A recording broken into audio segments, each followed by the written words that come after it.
Every year, the Center for Family Representation serves thousands of parents at risk of losing their children to foster care by providing support in both the court and in the community. 23% of CFR's clients are victims of domestic violence, and many, like Olga, a Russian immigrant, are foreign-born. Our client Olga came to this country with her daughter after falling in love with a man who offered her marriage, a stable home, and the opportunity to pursue the American dream. In the beginning, it was good relationships. We met like 9 years ago, and he was really nice to me, and he was asking me to marry him and move from Russia. I started my medical school here. When we got married, he was insisting we have a baby with him. But I was thinking I need time to adjust to this country. I need time to know this person better. So I was not getting pregnant. Eventually, Olga was convinced by her husband to have a baby. But during this time, his behavior became erratic and increasingly abusive. I thought he would be happy knowing that he's going to be a father, but it turned out he was not. While I was pregnant, he was ignoring me, not talking to me for weeks, like for nothing. Emotionally, I was really depressed. That he started saying that now he's a boss, I have to quit my medical school. He became controlling, not allowing Olga to leave the house for study groups or for medical residency interviews. He began withholding money for even the most basic necessities, like food. And when the baby was born, he started beating me. And I recognized that this is a domestic violence is going on. I learned it in my medical school, basically. Olga called the police many times. However, she never pressed charges against her husband because he threatened her that if she did, he would get her deported and he would keep her children away from her. She was new to this country and did not know the law and wasn't aware that the law might protect her. One day he was beating me while I was holding the baby in my hands. He was pulling the baby out of my hands and beating me up. So I just put the baby on the floor, which is the safe place for him, and just fought back. Olga's husband went to the police, claiming Olga had been beating him.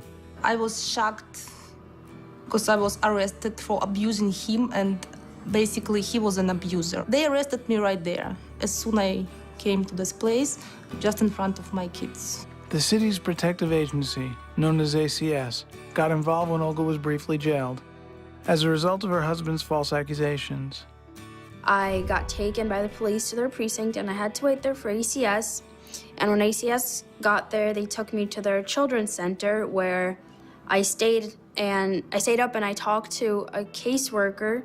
He said I had to stay here and that the next day he would have to file some papers and try to get me into a foster home if something didn't work out with my mom. I used to work at ACS, and once they believe that a parent is a threat, they're reluctant to change their opinion, even if there is new information that's provided to them.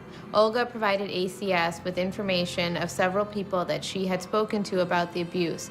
However, ACS failed to follow up with them. ACS also asked that the father be given custody of the baby, in spite of the fact that he said he had no interest in caring for the child. When I had the meeting with ACS people, they didn't believe me in the beginning. They said that if they think that I'm a not safe person to stay with my daughter and I cannot go home, so there is an option that my daughter is going to foster home. I got scared, and my daughter also got scared. And when she heard it, she just sat on the floor in the room and said, you're not going to move me out of this room. She started just crying hysterically. She said, I want to stay with my mom. After my CFR team arrived, they helped me a lot. Finally, I was feeling that I'm treated like a normal person, not like a criminal element. They made sure that the judge understands that I'm a victim of the domestic violence, that I was abused, but I was not an abuser. CFR's team model of an attorney and a social worker ensure that clients like Olga not only have legal representation, but get the services and practical help that they need. I helped make sure that both Olga and Sophia were in counseling, and I provided Olga with essential supplies for the baby. One of the things I love about CFR is that we don't look at families in narrow categories. We look at them as individuals and are able to change our strategy both in court and in the community as we obtain new information. The average length of time a child's in foster care in New York is 29 months, at a minimum cost of $29,000 annually per child.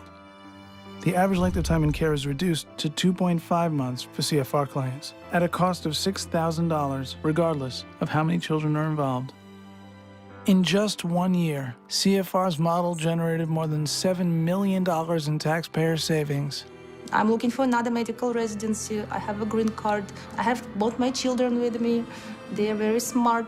I love them. They love me. I want to help others like CFR does. You guys, you helped us a lot to just get out of this situation and have our family back. CFR. Every family matters.